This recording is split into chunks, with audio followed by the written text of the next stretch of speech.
Assalamualaikum warahmatullahi wabarakatuh. Perkenalkan, saya Sakwa Zaffa Feris Indra Kolinsa dengan NIM 2206010138 dari kelas 3A Manajemen Fakultas Ekonomi dan Bisnis. Di sini, saya ingin mempresentasikan beberapa materi yang telah diberikan untuk memenuhi tugas EKT 2 dari mata kuliah Bank dan Lembaga Keuangan. Baik, langsung saja ke materi pembahasannya.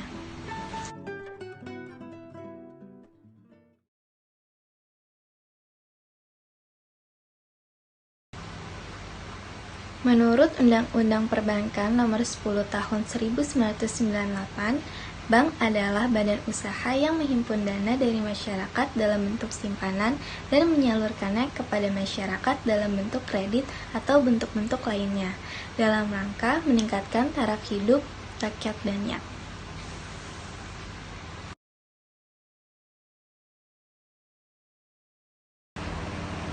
Jenis-jenis bank. Dilihat dari fungsinya, terdapat dua. Yang pertama, bank umum atau commercial bank, yaitu bank yang melaksanakan kegiatan usaha secara konvensional dan atau prinsip syariah yang dalam kegiatannya memberikan jasa dalam lalu lintas pembayaran.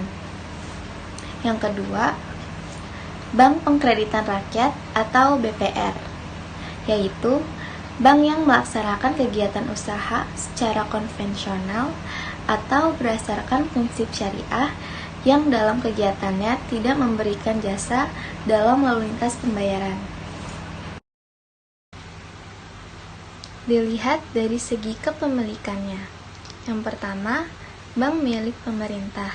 Contohnya, Bank Negara Indonesia atau BNI, Bank Rakyat Indonesia atau BRI, Bank Tabungan Negara atau BTN, Bank Mandiri, dan bank dari masing-masing provinsi seperti BPD DKI Jakarta, BPD Jawa Barat, BPD Jawa Tengah, BPD Jawa Timur, BPD Sumatera, dan lainnya.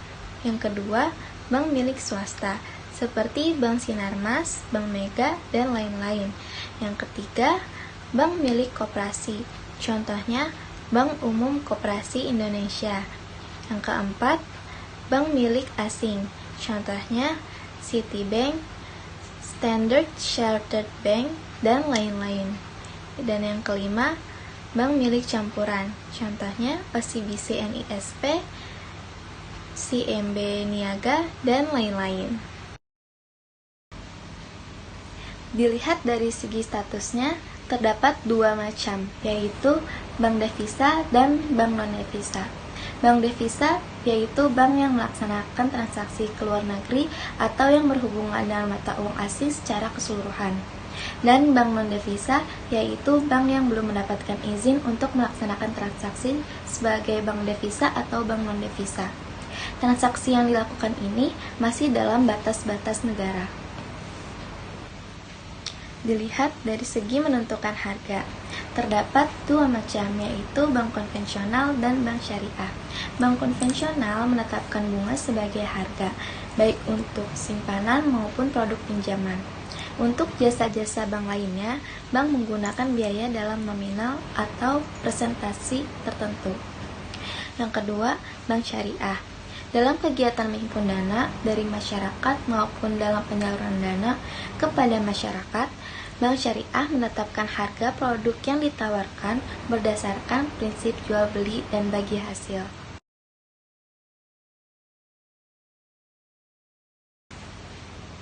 Adapun kegiatan-kegiatan bank, terdapat kegiatan bank umum, Bank Pengkreditan Rakyat atau BPR, serta kegiatan bank asing.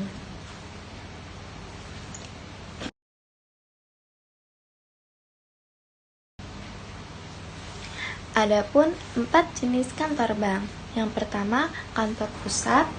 Yang kedua, kantor cabang penuh. Yang ketiga, kantor kas. Dan yang keempat, kantor cabang pembantu. Dalam penilaian kesehatan bank, bank dilihat dari aspek permodalannya, aspek kualitas aset, aspek kualitas manajemen, aspek likuiditas, aspek rentabilitas, dan aspek sensitivity.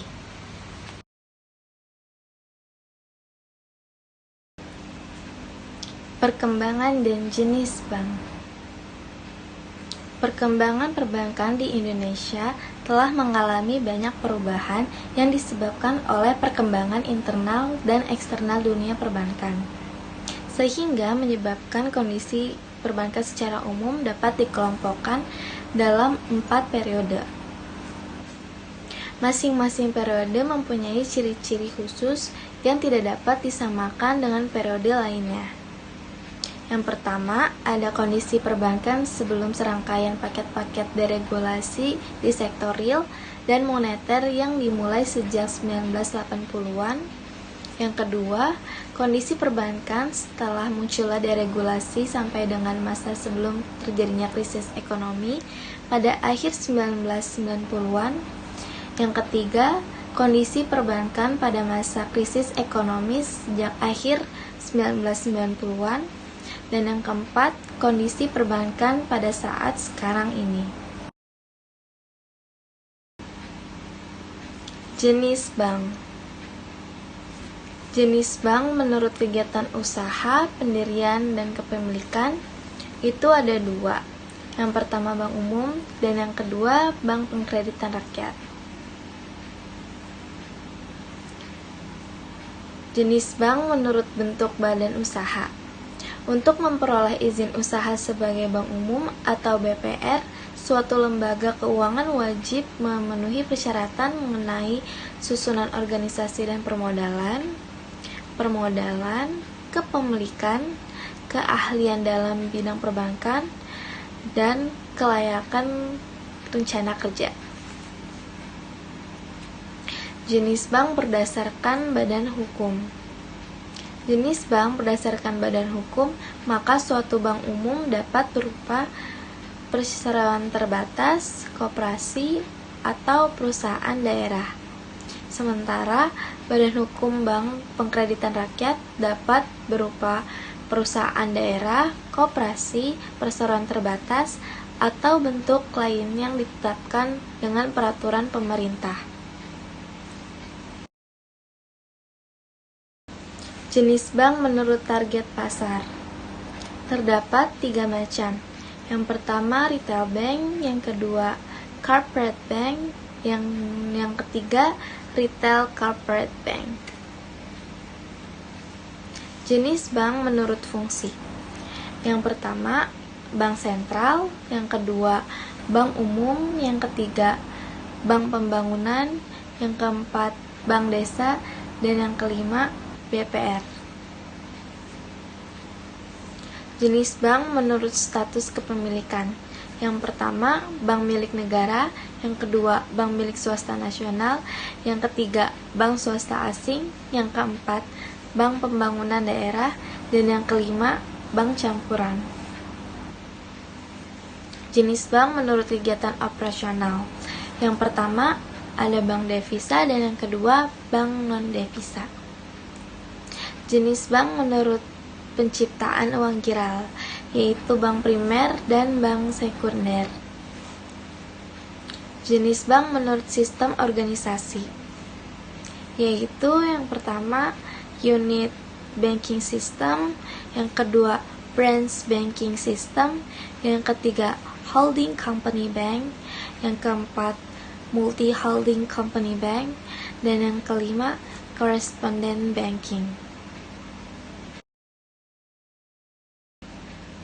Kesehatan dan rahasia bank. Kesehatan suatu bank dapat diartikan sebagai kemampuan suatu bank untuk melakukan kegiatan operasional perbankan secara normal dan mampu memenuhi semua kewajibannya dengan baik dengan cara-cara yang sesuai dengan peraturan perbankan yang berlaku. Kesehatan bank diatur dalam Undang-Undang Nomor 10 Tahun 1998 tentang perubahan atas Undang-Undang Nomor 7 Tahun 1992 tentang perbankan, pembinaan, dan pengawasan bank. Rahasia bank. Dasar dari kegiatan perbankan adalah kepercayaan.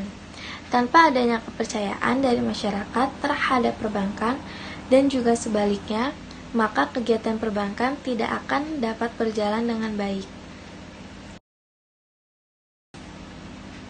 Dalam dasar hukum rahasia bank, bank telah mengatur pada Undang-Undang Nomor 7 Tahun 1992 dan Undang-Undang Nomor 10 Tahun 1998 yang berisikan 1. Rahasia bank. Rahasia bank adalah segala sesuatu yang berhubungan dengan keterangan mengenai nasabah, penyimpan, dan simpanannya. Yang kedua, bank wajib merahasiakan keterangan mengenai nasabah, penyimpan, dan simpanannya. Dan yang terakhir, ketentuan tersebut berlaku pula bagi pihak terafiliasi. Pengecualian terhadap rahasia bank. Pengecualian terhadap rahasia bank meliputi kepentingan perpajakan, penyelesaian piutang bank yang diserahkan ke BUPLN atau PUPN, dan yang terakhir, kepentingan peradilan dalam perkara pidana.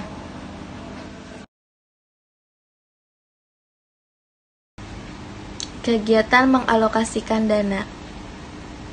Pengalokasian dana merupakan kegiatan penyaluran kembali dana kepada masyarakat yang membutuhkan. Dana di sini merupakan dana yang dihimpun dari masyarakat. Pengalokasian dana diwujudkan dalam bentuk pinjaman, yaitu kredit. Unsur-unsur kredit. Yang pertama ada kepercayaan, yang kedua kesepakatan, yang ketiga jangka waktu, yang keempat resiko, yang kelima balas jasa. Tujuan kredit: mencari keuntungan, membantu usaha nasabah, serta membantu pemerintah.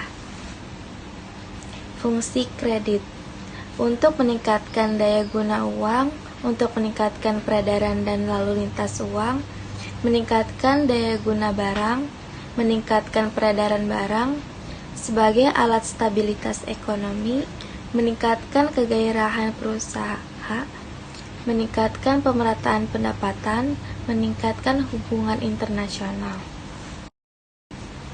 Jaminan kredit terbagi menjadi dua macam. Yang pertama dengan jaminan, yaitu jaminan benda berwujud dan benda tidak terwujud. Dan yang kedua, tanpa jaminan. Prinsip-prinsip pemberian kredit ada 5. Yang pertama, karakter, yaitu latar belakang nasabah. Yang kedua, capacity, yaitu pendidikan nasabah. Yang ketiga, capital, yaitu laporan keuangan neraca. Yang keempat, collateral, yaitu jaminan fisik maupun non-fisik. Yang kelima, condition, yaitu kondisi ekonomi dan politik di masa yang akan datang. Aspek-aspek dalam penilaian kredit. Yang pertama ada aspek yuridis atau aspek hukum, yang kedua aspek pemasaran, yang ketiga aspek keuangan, yang keempat aspek teknis atau operasi, yang kelima aspek manajemen, yang keenam aspek AMDAL, yang ketujuh aspek ekonomi.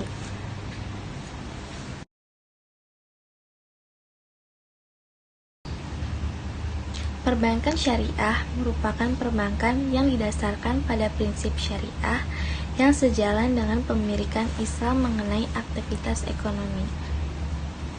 Salah satu dasar hukumnya terdapat pada Undang-Undang Nomor 7 Tahun 1992 tentang Perbankan Pasal 6 huruf M.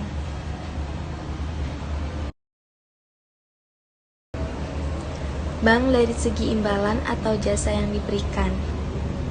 Yang pertama, ada bank konvensional, yaitu bank yang imbalannya berupa bunga.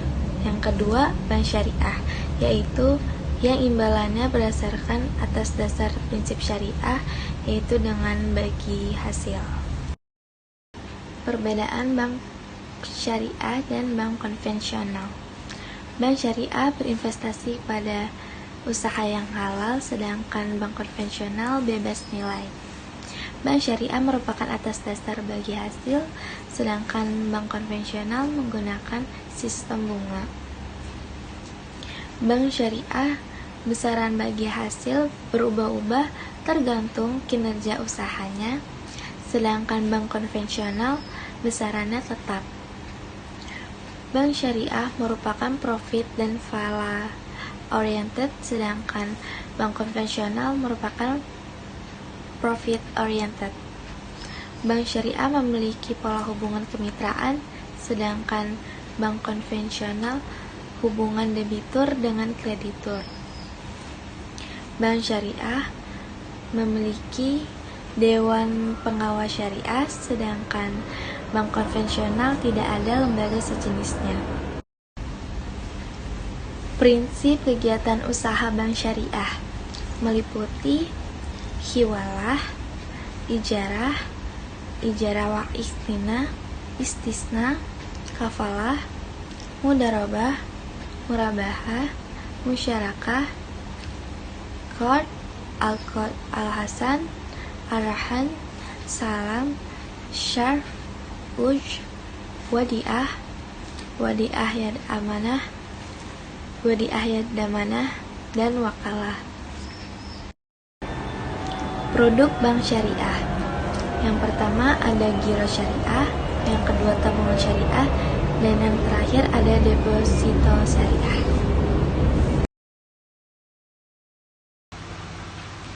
Asuransi secara umum adalah istilah yang sering digunakan untuk semua tindakan, cara, dan ganti rugi finansial untuk penggantian kerugian yang diterima. Istilah asuransi kemudian mengacu kepada segala sesuatu yang mendapatkan perlindungan. Menurut Undang-Undang Nomor 2 Tahun 1992 adalah perjanjian antara dua pihak atau lebih yang mana pihak penanggung mengikatkan diri kepada tertanggung dengan menerima premi asuransi untuk memberikan penggantian kepada tertanggung karena kerugian, kerusakan, atau kehilangan keuntungan yang diharapkan atau tanggung jawab hukum pihak ketiga. Terdapat 4 prinsip-prinsip dasar asuransi. Yang pertama, insurable interest atau kepentingan untuk mengasuransikan. Yang kedua, prinsip indemnitas atau indemnity. Yang ketiga, utmost good faith atau prinsip kejujuran sempurna. Dan yang keempat, prinsip subrogasi. Terdapat 4 jenis asuransi. Yang pertama, asuransi jiwa, yang bertujuan untuk memberikan jaminan kepada seseorang atau keluarga yang disebabkan oleh kematian, kecelakaan, dan sakit. Yang kedua, asuransi pendidikan, di mana dana yang disimpan oleh orang tuanya dalam jangka panjang untuk pendidikan anak-anaknya. Yang ketiga, asuransi kendaraan. Asuransi kendaraan adalah bentuk perlindungan finansial yang dirancang untuk melindungi pemilik kendaraan dari kerugian atau kerusakan yang mungkin terjadi pada kendaraan mereka. Asuransi kendaraan umumnya mencakup berbagai resiko, termasuk kecelakaan, pencurian, kerusakan, dan tanggung jawab hukum terdapat pihak ketiga. Dan yang keempat, asuransi kesehatan, yang bertujuan untuk membantu mengatasi biaya pengobatan dan perawatan kesehatan. Jenis-jenis premi. Jenis-jenis premi dibagi menjadi 2. Yang pertama, premi dasar, dan yang kedua, premi tambahan.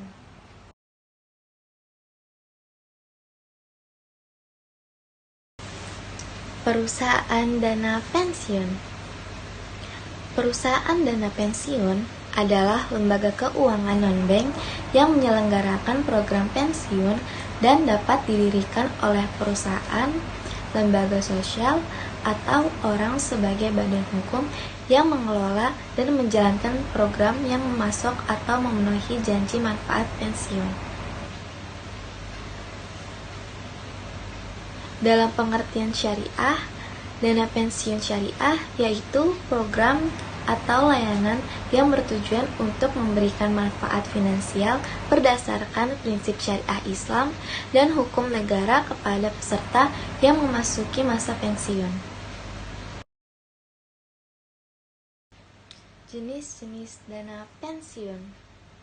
Berdasarkan Undang-Undang Nomor 11 Tahun 1992 di Indonesia, terdiri dari 3 jenis dana pensiun. Yang pertama, dana pensiun pemberi kerja. Yang kedua, dana pensiun lembaga keuangan. Dan yang ketiga, dana pensiun lembaga keuntungan. Ada pula fungsi perusahaan dana pensiun.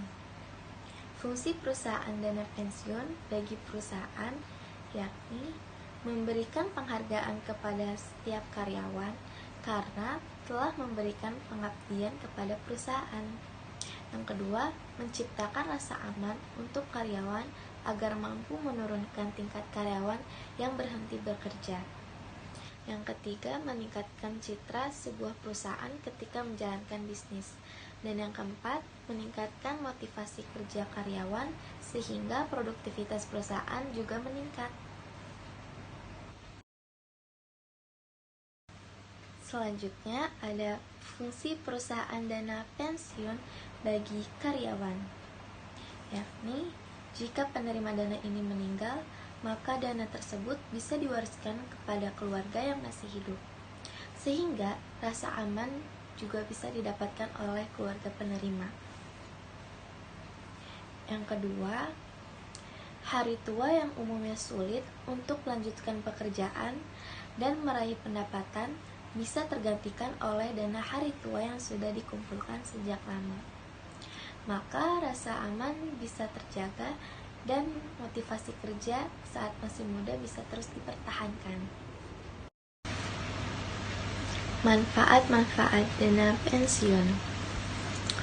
Yang pertama, manfaat dana pensiun yaitu untuk ketentuan hidup yang lebih baik. Yang kedua, untuk memenuhi impian. Yang ketiga, mengurangi beban keluarga. Dan yang keempat, mendorong pensiun dini. Kartu plastik atau kartu kredit. Kartu plastik adalah kartu yang terbuat dari polivinil klorida atau PVC dan kartu yang diterbitkan oleh bank atau lembaga selain bank yang bermanfaat untuk mempermudah penarikan uang tunai untuk pembayaran transaksi atas barang atau jasa dan dapat juga menjamin keabsahan cek yang dikeluarkan. Kartu Automatic Teller Machine atau ATM merupakan kartu yang dapat membantu mempermudah dalam melakukan transaksi, penarikan tunai, dan transfer uang melalui mesin ATM tanpa harus datang ke bank.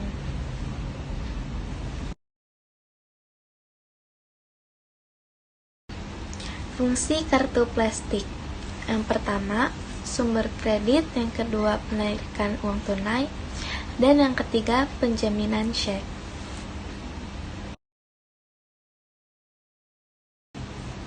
Jenis-jenis kartu plastik. Yang pertama, kartu debit dan kartu ATM, yaitu kartu khusus yang diberikan oleh bank kepada pemilik rekening yang dapat digunakan untuk bertransaksi secara elektronis atau rekening yang dibuka. Yang kedua, kartu kredit. Kartu kredit merupakan alat pembayaran dengan menggunakan kartu APMK yang digunakan untuk membayar kewajiban yang muncul dari transaksi ekonomi seperti pembelanjaan dan penarikan tunai.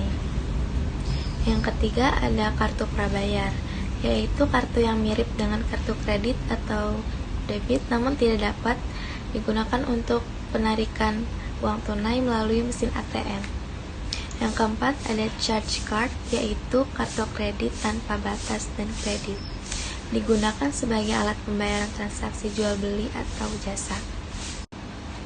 Yang kelima, cash card, yaitu kartu plastik yang digunakan khusus untuk penarikan tunai melalui counter bank atau mesin ATM. Dan yang keenam, check warranty card adalah kartu yang berfungsi sebagai jaminan saat menarik cek atau sebagai alat penarikan tunai melalui mesin ATM. Keuntungan kartu plastik. Yang pertama, tidak perlu membawa uang tunai. Yang kedua, terhindar dari kembalian berupa barang. Yang ketiga, terhindar dari uang palsu. Yang keempat, mendapatkan diskon dan reward. Yang kelima, akses internasional. Dan yang keenam, perekaman transaksi. Sekian materi yang saya sampaikan, kurang lebihnya mohon maaf. Wassalamualaikum warahmatullahi wabarakatuh.